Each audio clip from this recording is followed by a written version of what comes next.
Celebrity rehab day, I think 35, maybe 36, maybe 34. Who knows at this point?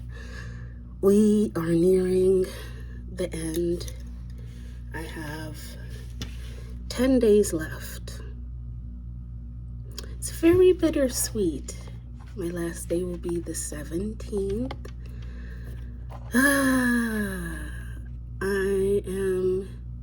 There's part of me that's trying not to think about it, but at the same time, I'm also trying to be okay with saying goodbye. I'm trying to get better at saying goodbye and at endings, because those are always just so tough for me. I'd rather not acknowledge them. Like in therapy today, when I told my therapist, I said, why would you bring that up, that this is ending? That is so fucking rude. And he said, avoidance doesn't work. I said, it worked for me till now. And then he said, but did it though? You got me. You got me. It didn't. I've been posting less of these videos just because I think I finally gotten in the swing of things, and I've also just been living life more and doing more things. Whereas, listen, my first month here, oh my god, it was torture. I want to say my first month and a half, maybe even the first 2 months. They felt like being tortured. I was being tortured. I signed up to be tortured. I would go in every day and they would torture me. That's what it felt like. That's why making the videos every day was actually just helping me stay somewhat sane. But now I'm at the point where I've gotten into the flow of things and I don't feel the need to post every day. But I'm so proud of myself for doing that. It's definitely an accomplishment for me. And I'm happy to know that I can post consistently about something when I'm passionate enough about it. I guess the thing I was passionate about was myself and my healing. Yeah, it sucks that once I finally got into the flow of things, that's when it's about to be time to go. We're not gonna think about that right now. So today in solo therapy, we talked about, what my options were moving forward from this, but also we talked about how my weekend went because, surprise, I went to church this weekend, to the church that I grew up in, because I wanted to see my siblings, which also means that I had to see my mother. And I had talked to my therapist about it last week in therapy. I had started filming a video about that to post, but then it just it didn't feel genuine. I don't know. It was weird. I was off my meds for a little bit because they ran out and I couldn't get a refill until yesterday. But so I think I was anticipating it to be much more than what it actually was, because I ended up going late, obviously, because I thought that if I went in late, then, people would be too busy doing their prayers or whatever, and I could just find my sister and sit next to her. That ain't what happened, because that lady spotted me as soon as I walked up in that bitch. And I think that's a part of, being estranged from my family and my mom, that, I don't even really think about that, my mother will be able to recognize me even though it's been 2 years since she's seen me. I'm like, she won't know who I am. She did give birth to me, so I guess she would know what I look like throughout all phases of my life. Shocker to me. Shocker. So the usher was leading me to go sit somewhere, and then I feel a hand grab me and she just hugged me. And it was weird. I didn't feel anything. That's why it was weird. I think I expected to feel just overwhelmed and a surplus of emotions. But when she hugged me, I didn't feel anything. Mind you, she's crying. And I'm just why is she crying? And it felt fake. And not that I didn't know that she has a tendency to perform in front of people, but I don't know what reaction I thought I was going to get. I knew that she was going to react to seeing me, but I guess seeing your child after not seeing them for 2 years would get an emotional reaction out of anyone. I think in her head, she believes that she loves me. That's the thing. In her head, she believes that she loves me like a mother is supposed to love their child. And that will always blow my mind now that I actually know what love looks like and is supposed to feel like when it's healthy and reciprocal. I'm just like, lady, that's not what we have. Mind you, she hasn't been blocked this entire time that I haven't talked to her. Like, a phone works both ways. She really gives deadbeat dad to me. Like, unless I'm calling her, I won't hear from her, which is apparently not what good parents do, or parents that love their children. So it was just very weird for her to be hugging me and crying. And then there was a point during the sermon where the pastor was like, turn to your child and say, I want to see you succeed. And she turned to me and she held my hand. She said, I want to see you succeed. And I'm like, okay, whatever that fucking mean. Because it's just weird. Like, the last time I talked to her, she said that the job that I was working was beneath me and I could do so much better and things like there's nothing that I've ever done where she can just be like, oh, I'm proud of you. So now you turn into me and saying, it was weird. It was weird. I also saw my brother, who I am estranged from, haven't talked to him. My God, I want to say in 6 years. Like, I've reached out a couple of times because basically we had a falling. Before that, we were so close, people would call us twins. And there was a lot of things that I'd done for him, sacrificed a lot of my youth to take care of him and the rest of my siblings. And there was a point in 2020 where I finally built up the courage to tell him, like, hey, there's a lot of things that you've done that have really hurt me emotionally. And I just, first of all, I want to be able to talk to you about them, but I need some time away from you before I can talk to you about it, because I just need to gather my thoughts and feelings. And he lost it on me. He was like, after everything I've done for you, you're so ungrateful and appreciative, and basically said fuck you, and that he didn't want to talk to me anymore. And that interaction with him honestly was a big reason why moving forward after that, whenever anybody would do something to hurt me or make me angry or any of those things, I just didn't express it, because I was like, it's better for me to be hurt and keep them in my life than for me to tell them that they hurt me and then they never speak to me again, like my brother. And that situation really hurt me and altered how I interacted with people and how vulnerable and open I was with the people that loved me. And I think I'm just now finally at a place where I can really admit how much that fucked me up.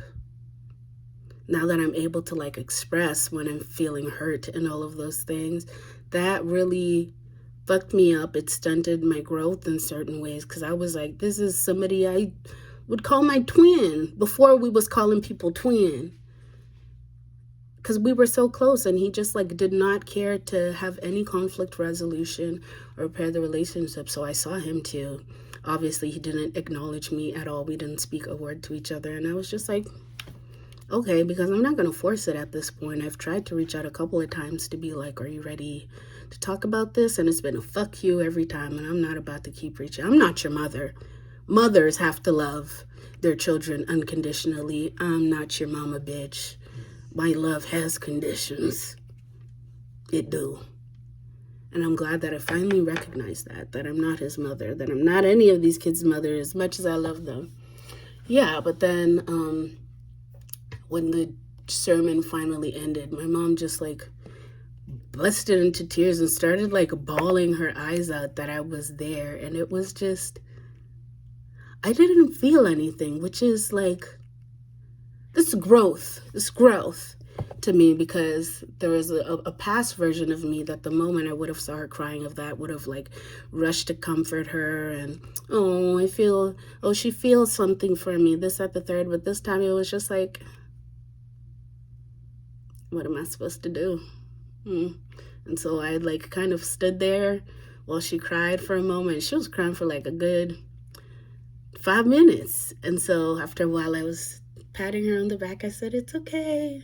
And I'm really good at comforting people. So the fact that that's how I decided to move with her was just very telling of where I am at in that dynamic. It was just, and other people are coming to comfort her and be like, oh, it's okay. And I'm just like, okay, it's getting weird. You're really that, what, touched, moved to see me, excited. And I don't know, I just didn't feel the same way about her. I think that's why it was so strange to see, because I don't know, maybe there was a part of me that thought that when I saw her, I'd be like, oh, I really did miss her, but I didn't, because what is there to miss? But what did move me to like wanting to cry was when I saw my baby brother. He's 10 years old now, and every time I see him, ever since he was little, I always say, is that the love of my life? And then he knows it's me, and so he'll turn around and come and hug me. Oh, this time he buried his head in my chest, and we hugged for like 10 minutes straight. Like, he did not want to let go, and it made me realize that I've been gone for too long. I think that with my other two younger siblings, like the two that come right after me, I was so hands-on in raising them and being their parents and trying to be there for them. And I don't talk to either of them niggas anymore. And so I was like, what the fuck was the point of any of that? So I was more hands-off with like my last two siblings. Not to say that I wasn't there for them and would still buy them gifts and stuff, but I wasn't as involved, and I didn't come to visit as much. I mean, I haven't seen my mom for 2 years, which means I haven't seen my siblings in person for 2 years. And I think that I was underestimating how much of an impact I had in their lives, so I didn't really think they would miss me. I honestly have always been worried that my little brother was like gonna forget me or forget who I am, but he was just so happy and moved to see me and crying, and then I'm trying not to cry because I'm like, oh my God, he really does love me and I love him too, and I felt really guilty for not being there, like seeing him enough in person. And so we spent a little time together, and he was like, are you gonna leave again? And I said, oh my God, I promise I'm gonna see you again before I leave. And so now I have to keep my promise. And I was talking to my therapist about that and how that probably means that I'm going to have some kind of conversation or try to have some kind of open communication between me and my mom. Otherwise, she will not let me see them niggas. Like I said, bitter baby mama won't let me see my kids. And so we were just talking about like what that would look like, because I was talking about how I've been wanting to spend time with my younger sister, and she's graduating, and I want to go graduate shopping with her, but my mom's just kind of not letting that happen. And as much as I want to curse her the fuck out and tell her about herself, I know that if I do that, it's going to affect the relationship her and my younger sister have, or how she's treated at home. So I'm really having to put my emotions in that instance on the back burner, because I just love my little sister too much to put her in a position where she's getting treated differently because of something I did or said. And so just figuring out how I want to move forward from that and how I can see them again. If that means I gotta go to the lion's den and go to my mother's house, I will go, because I do love my siblings that much. So it was emotional to talk about. But even, I don't know, seeing my mom, she tried to talk to me about different things, being like, so what's new with you? And I said, everything and nothing. Like, I have no interest in opening up to you and telling you what I've been up to, what my life has been like, because what is that are you gonna pretend to be a present parent and pretend like you actually care when I know you don't? When I know you've been talking shit about me, calling me a demon and a witch, but now you want to cry when you see. That's really what gagged me, because I'm like, I know what you've been saying about me. So why are you crying now that I'm here? Yeah. And she was talking about, why didn't you come to Grandpa's funeral? I said, I wasn't here. She said, oh, your grandpa was asking for you. I said, don't care. And I think that moment cemented to her that I'm not the same bitch that you used to know. I'm not the one that'll bend over backwards, that's looking for your approval, that needs you to love me to feel worthy. Because I realized I'm lovable anyways. Just because you aren't capable of loving me the way that I deserve, you probably can't even love yourself that way. But I am very lovable, and there are many people that love me, so I'm not looking for her love anymore. So our interactions were very brief.